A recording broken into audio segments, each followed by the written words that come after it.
कहीं बिगड़ी हुई नहीं मिली, इसकी हर कीमत हमारे मुंबई में चुकाई है।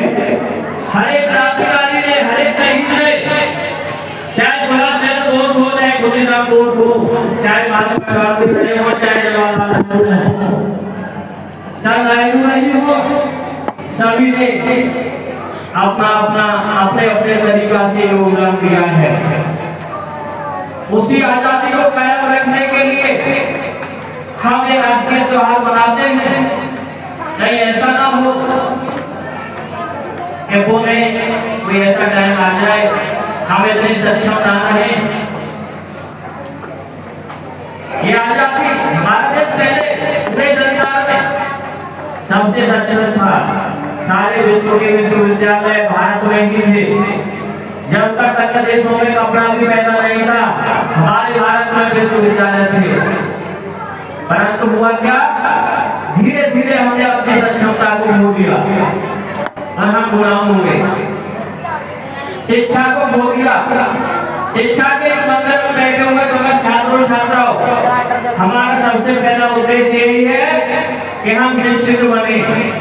डॉक्टर साहब ने भी यही नारा दिया था कि शिक्षित बनो, सबसे पहले आपको शिक्षित बनना है। संघर्ष करो, संगठित रहो, तो तुमको संगठित भी रहना है और अगर कोई परेशानी आए तो संघर्ष भी करना है। एक छोटे से क्रांतिकारी, छोटी सी उम्र के क्रांतिकारी तो बहुत बड़े थे। खुदीराम बोस जी के विषय में थोड़ा सा दो लाइन बताऊंगा। 1889 में दिसंबर के महीने में पैदा हुए थे। 1908 में वो इस दुनिया से विदा कर दिए गए थे। 15 साल की उम्र थी। उन पर आरोप लगा दिया गया कि तुमने अंग्रेजों को मारने के लिए बम लगाए हैं। आरोप झूठे भी नहीं थे। 15 साल का बच्चा कितना होता है? मुश्किल से 8वें 10वें 12वें 8-9 तक ही पढ़ता है। क्या समझता है? कुछ नहीं। पिताजी भी नहीं रहे, उनकी मम्मी की 5 साल की उम्र में छोड़ के चले गए।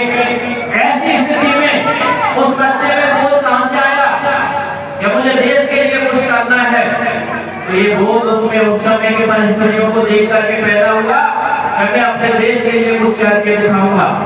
तो खुदीराम बोस ने जब तक मौका मिला तभी अंग्रेजों को क्रांति के जरिए भारत से भगाने के लिए प्रयास करे। उन्हीं प्रयासों के जरिए पूरा देश उनको जानता है। और सबसे कम उम्र में भारत देश में किसी को भी फांसी दी गई थी। सबसे पहले शहीद को तो बंगाल का लड़का था, पश्चिम मेदिनीपुर जिले का, जिसको मात्र 18 साल उस महीने की एज में ही फांसी पर चढ़ा दिया गया था। तो उनको फांसी पर चढ़ाने के बाद पूरे देश में इस तरह की ज्वाला भड़की कि एक से बढ़कर एक क्रांतिकारी देश में पैदा हो गया। चाहे भगत सिंह हो, चाहे राजगुरु हो, चाहे सुखदेव हो, चाहे हमारे नेताजी सुभाष चंद्र बोस हो। तो एक बार शुरुआत करनी है तुमको।